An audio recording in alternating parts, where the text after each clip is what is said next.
विद्यार्थियों, मैं अंशु शर्मा एक बार अपने नए वीडियो के साथ। आज हम पढ़ेंगे समाजवाद, जिसमें आज हम करेंगे समाजवाद का अर्थ, विकास, परिभाषा और इसकी विशेषता या तत्व भी कह सकते हैं इनको। तो समाजवाद क्या है, इसका अर्थ देखते हैं। सबसे पहले इसका परिभाषिक अर्थ देखते हैं कि समाजवाद है वो अंग्रेजी भाषा के शब्द सोशलिज्म शब्द से बना है। ये सोशलिज्म जो शब्द है इससे बना है, जिसका अर्थ होता है समाज।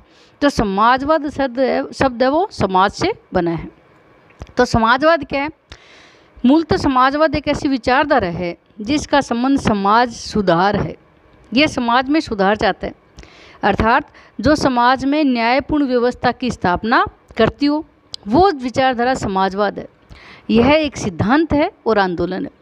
तो यदि हम शाब्दिक अर्थ से देखें तो समाजवाद एक ऐसी विचारधारा है जो ये चाहता है कि समाज में एक न्यायपूर्ण व्यवस्था हो और सभी व्यक्ति को आर्थिक समानता मिले और सभी व्यक्ति अपना व्यक्तित्व का विकास है वो सही ढंग से कर सके। अब इसकी परिभाषाएं देखते हैं। जो ऑक्सफोर्ड डिक्शनरी है इसके अनुसार समाजवाद की परिभाषा क्या है कि समाजवाद वह सिद्धांत या नीति है जो उत्पादन एवं वितरण के साधनों पर समाज के स्वामित्व का और इन साधनों का उपयोग समाज के हित में करने का समर्थन करती है। यानी एक ऐसी विचारधारा सिद्धांत है जो ये चाहता है कि अपने यहाँ देश में जितने भी उत्पादन हो, ये जितने भी वितरण हो, उन साधनों पर समाज का स्वामित्व होना चाहिए और फिर अगर इन साधनों का हम उपयोग करें तो वो समाज के हित में ही करें। ये ऐसी विचारधारा है। राम मनोहर लोहिया ने समाजवाद की परिभाषा दी है कि समाजवाद ने साम्यवाद के आर्थिक लक्ष्यों और पूंजीवाद के सामान्य लक्षणों को अपना लिया। यानी दोनों के जो बढ़िया बातें हैं वो अपना लिए और जो बेकार है वो छोड़ दिया। प्रजातांत्रिक समाजवाद का लक्ष्य इन दोनों में सामंजस्य स्थापित करना है। अब तीसरी परिभाषा है Bernard Shaw. George Bernard Shaw ने क्या कहा है? समाजवाद का अभिप्राय संपत्ति के सभी आधारभूत साधनों पर नियंत्रण से है। ये नियंत्रण चाहता है कि संपत्ति के जितने भी साधन है उन साधनों पर नियंत्रण होना चाहिए। यह नियंत्रण समाजवाद के किसी एक वर्ग द्वारा न होकर, यह नहीं कि किसी पूंजीपति वर्ग ने या शोषक वर्ग ने इस पे नियंत्रण किया। यह नियंत्रण किसी एक वर्ग द्वारा न होकर स्वयं समाज के द्वारा होगा। ये नियंत्रण किसके द्वारा होगा? समाज के द्वारा होगा और धीरे धीरे व्यवस्थित ढंग से किया जाएगा। तो इन परिभाषाओं के आधार पर हम क्या अर्थ लगा सकते हैं कि समाजवाद एक ऐसी विचारधारा है जो उत्पादन व वितरण के साधनों पर समाज का नियंत्रण स्थापित करती है। पूंजीवादी व्यवस्था है, उत्पादन वितरण पर पूंजीपतियों का नियंत्रण स्वीकार करती है। साम्यवादी व्यवस्था है, उत्पादन और वितरण पर मजदूरों का नियंत्रण स्थापित करता है। लेकिन यह सभी का यानी पूरे समाज का नियंत्रण स्थापित है। यदि हम भारत में समाजवाद का विकास देखें तो भारत में समाजवाद का विकास हमें 1929 में जो कांग्रेस के लाहौर अधिवेशन में है इसमें दिखाई देता है। इसमें एक आ गया था कि ब्रिटिश सरकार का लक्ष्य है वो सिर्फ आर्थिक स्वतंत्रता प्रदान करना है, लेकिन हम ब्रिटिश सरकार का लक्ष्य राजनीतिक स्वतंत्रता प्रदान करना है, लेकिन हम आर्थिक स्वतंत्रता भी चाहते हैं। इसके बाद में 1931 में कांग्रेस का जो कराची अधिवेशन हुआ इसमें भी इसका विकास हुआ और इसमें क्या कहा कि सर्वसाधारण के लिए आर्थिक स्वतंत्रता व समानता की मांग की गई। इसके बाद अब जब हम स्वतंत्रता आंदोलन की बात करते हैं तो जवाहरलाल नेहरू, सुभाष चंद्र बोस, एम.एन. रॉय, जयप्रकाश नारायण, राम मनोहर लोहिया, इन सभी ने अपने आज़ादी को समाजवादी विचारधारा के साथ जोड़कर इसको लोकप्रिय बनाया। तो भारत में समाजवाद का विकास करने वाले 5-7 जो विद्वान हैं इनके आप नाम याद रखना। कई बार भारतीय समाजवादी विचारक के नाम पूछ लेते हैं।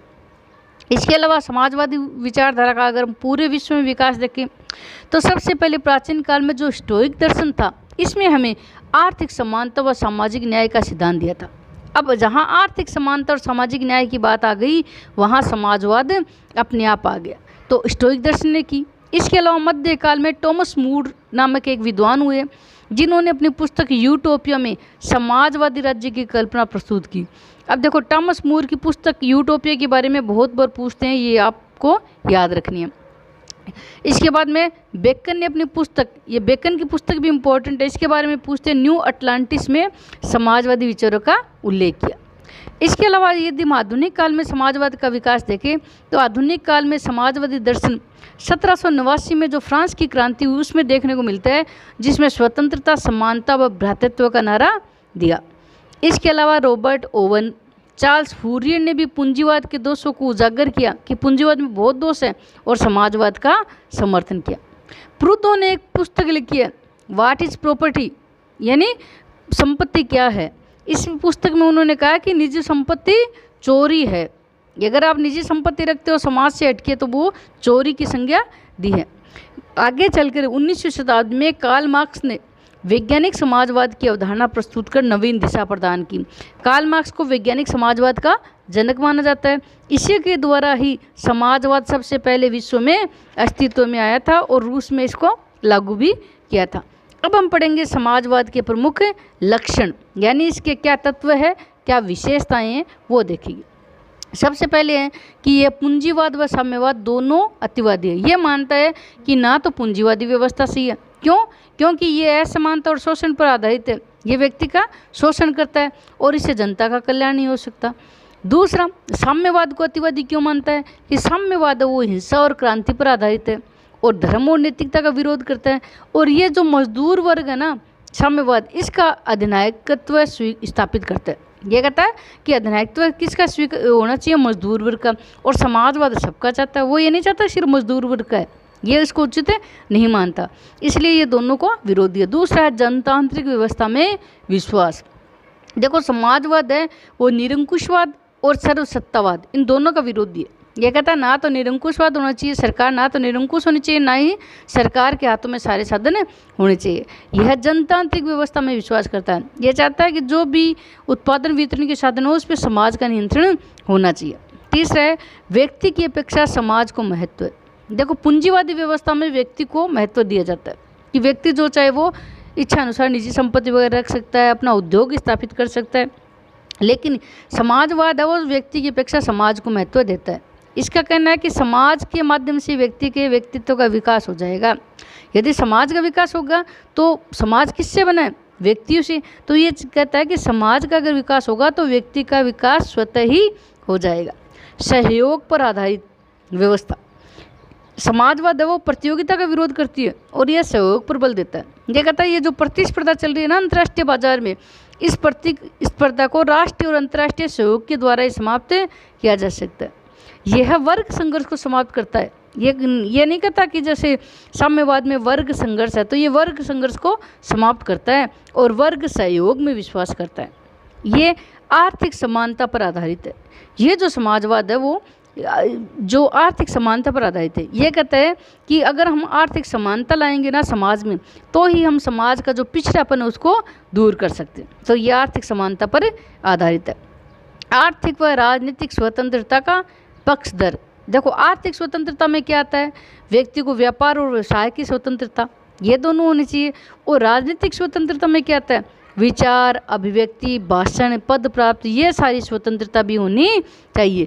ये सिर्फ आर्थिक स्वतंत्रता है का ही पक्षधर नहीं है, राजनीतिक स्वतंत्रता का भी पक्षधर है।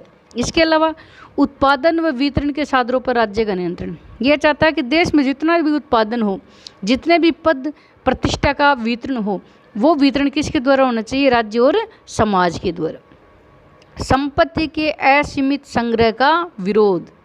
यह कहता है निजी संपत्ति को समाप्त कर सीमित करने का पक्षधर है। निजी संपत्ति वो है असीमित नहीं होनी चाहिए। देखो पूंजीपति वर्ग जब भी कभी निजी संपत्ति का संग्रह करेगा तो ये निश्चित है कि वो शोषण करके ही करेगा।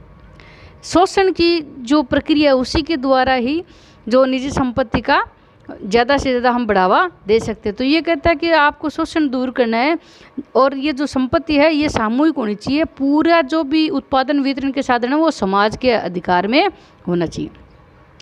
अगला है श्रेष्ठ मानव जीवन लक्ष्य। समाजवाद का लक्ष्य क्या है, मानव जीवन को श्रेष्ठ बनाना। ये राज्य को बुराई या शोषण का यंत्र न मानकर उसे सामाजिक सद्गुणों से युक्त संस्था मानता है। यह कहता है कि राज्य कोई बुराई या शोषण का यंत्र नहीं है। जैसे बुराई मानते थे व्यक्तिवादी और शोषण का यंत्र मानते थे ये साम्यवादी, तो ये कहता है ये नहीं है, ये सद्गुणों से युक्त संस्था है जिससे मानव का विकास होता है। और ये राज्य का जो कार्य क्षेत्र है वो व्यापक होना चाहिए। ये कहता है राज्य को ज़्यादा से ज़्यादा कार्य करने चाहिए। राज्य को शिक्षा, स्वास्थ्य, चिकित्सा आदि की व्यवस्था कर मानव का जीवन उत्तम बनाना चाहिए। तो विद्यार्थियों ये थे समाजवाद के तत्व या विशेषताएं। अगले अध्याय में हम समाजवाद के गुण और दोष पढ़ेंगे। धन्यवाद।